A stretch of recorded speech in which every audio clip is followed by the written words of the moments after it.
Paloma, welcome to Abu Dhabi. Thank you so much. I'm really happy to be here.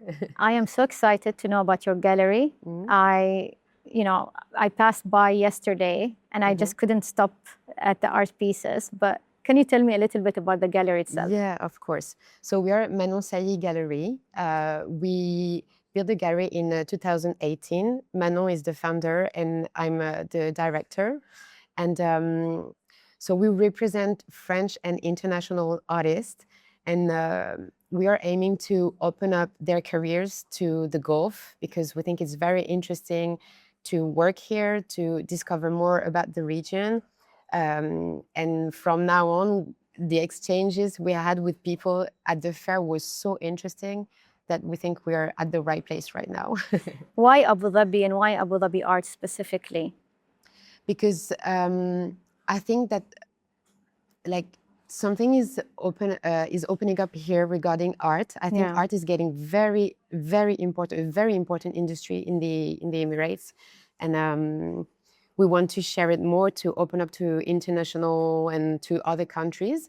So we have an amazing gallery in Biarritz and one in Paris, but I think it's very interesting for us to get more international. Yeah, and I think with all the cultural, museums and all the things that's happening in Abu Dhabi, and obviously the UAE and France has this historical relationship in arts and culture, goes back beyond the 70s and the 50s. I think there's something special about this relationship, and to have the opportunity to bring French artists here to Abu Dhabi. A lot of collectors here in the UAE actually own a lot of the French artists' work, and I think this is an opportunity as well for Emirati artists to be exposed to the French market. And I know you have a special interest in learning about Emirati culture artists. So Manon, the founder, is working really hard since 2020 to approach the Emirates, and so she already had 3 exhibitions, 2 in Doha in Qatar and 1 in Kuwait. And yeah, we're here also because we want to discover Emirati artists, because we would love to work with Emirati artists, even though we have amazing French and international artists. But I think even for us, it's very interesting to open up to something completely new that we will learn about. Yeah, and there's so many beautiful works here in the Middle East and specifically in the UAE. I think it's a great opportunity for international galleries to come and learn about our own talents here. And you never know, you find French and Emirati artists working together on a commissioned work. Of course. It's a beautiful thing. That's what I love about working in a gallery, is that it's infinite. We can create project, collaboration with museum, institutions, a personal project, and that's very interesting to see that there is no end to what we can imagine. That's amazing. Art brings us all together. Yeah. Tell us about this special space that you've curated for Abu Dhabi Art. So we represent here 2 artists, it's Garance Maton and Devaud. And for us, it was very interesting to put them together because they both work on the spectral aspect. So probably after you will take pictures and videos of all the paintings that we have here. It's very different work, very, very different. But in the same time, when you approach the booth, you can say that it works really well together, that there are bridges between their work. So it's very interesting for us. And so I would like to focus a little bit on Thomas' work. So Thomas Devaud was born in 1980. He's based in Paris. He already had amazing exhibitions. He did a great collaboration with Louis Vuitton 2 years ago in Saint-Germain. And he has a huge exhibition, institutional exhibition coming up in 2027 in the north of France, in an amazing place that I can't wait to see. Yeah. And so Thomas basically works on the desire for consumption. So he creates bridges between the consumption, the consumer, and the desire around those topics. And so here we have a triptych called Rayon. So it's rays. And so what he does is that he takes a picture in a shop of Rayon. So it's consumption project, and then his process is to blur everything, to make all the lines, all the shapes, all the colors disappear, to make a big, so the picture, the photo becomes a very big abstract painting while it's still a picture. And you could have many reading of this, but mine is that it kind of becomes something more spiritual that elevates you and that puts you out of the consumption world. Yeah. And so it becomes something very full of light. And also you can see that the frame is not a whole frame, but it's a triptych because this gold frame brings a lot of light in something that we want to make lighter, to make very powerful. Do you think he created it individually, or it's a one piece? Because I can't tell, although there's frames, but they're connected. Yeah, it's a triptych, so it's all together. It exists in a bigger size also.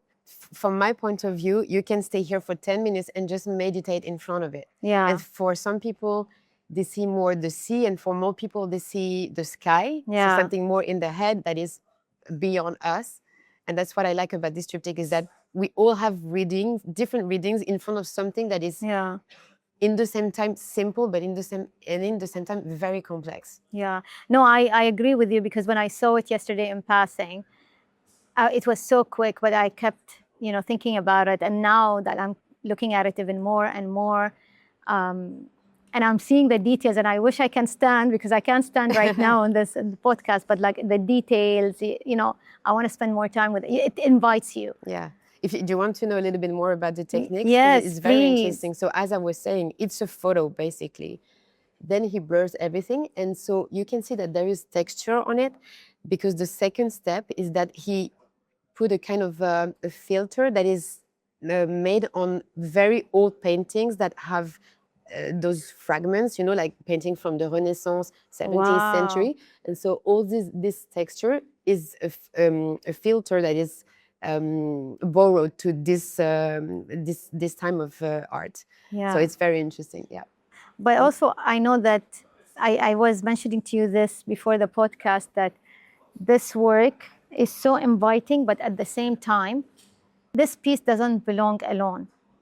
What do you mean? I mean, it has a family members. It has a The way family I look at it. members. And I Yes. like that. I want to know more about that. So the other work, as you can see, has this mirror effect that is created by the dichroic glass. So we have abstract dichroics, we have shopper, and we have the totem that are more sculptural. And so the first step is exactly the same for the abstract dichroic. So you have a picture that is completely blurred. And then on top of it, you have this dichroic glass. So the dichroic glass was invented by the NASA, because basically it's a glass that allows you to see further and clearer. So it's a glass that is going to space to take picture in space. And the process of Thomas here is that he has the glass, and then he dips it in a bath of liquid metal and gold, and then it's put in an oven. Wow. And after this process, it becomes more like a mirror. And as you can see, when you move around, and maybe when you'll be filming, you will see it. So you have 3 different colors, depending on your point of view, but also depending on the light you have around you. So if you move around, like from my point of view, the bigger shopper is completely purple, but if I go in front of it, it becomes blue. And if I gain 10 centimeters high, it's yellow. And depending of the daytime and of the light, it changes all day long. 24 hours on 24, it changes. And also you have reflection on the floor, on the walls, on the ceiling. And what is very interesting with the dichroic glass also is that because of the reflection, you're framed in the frame. So you're being part of the consumption project. That's amazing. I love that. And so it reflects to you, it's a statement, but it makes you part of the object, part of the art, part of all the process. And it's the same like the shoppers. It's the same process, but what you have inside, like for example, when you enter the booth, you're like, what is it? Is it a picture? How is it done? Yeah. And so it's shopper. So it's someone queuing at the cash register, and you can see with the body position that it's an anonymous person, like waiting, having a little bit of weight on the shoulders. And so he takes the picture from a very far distance, so those people don't know what is happening. But as if they're anonymous, it's okay. Yeah. And then he blurs all the contours, all the lines. He uses the technique of the sfumato, which is a very old technique. That is a technique where you blur all the contour, all the lines, to make it disappear and to make the form becoming more like an aura, like a ghostic presence. And this is why you can't really say what it is. Yeah. But basically, it's a picture. And it attracts you a lot. So this is The I was inviting talking about, side, yeah. yeah, and I was talking about the bridge between consumption, desire, you facing a consumption product as a consumer, but also as someone who has a desire just for something that is beautiful, that attracts you. Yeah. And that's what is very powerful in his work. And then you have the dichroic glass on it. And as I was saying, it's one of my reading also, and I really like to speak about reading because your reading is not the same as mine. Yes. But what I like is when you have a dichroic in your own space, so meaning in your living room or in your room, it reflects everything that you possess. So everything that you have decided to put your money on, that you have chosen to integrate into your own universe, very special universe that no one else has.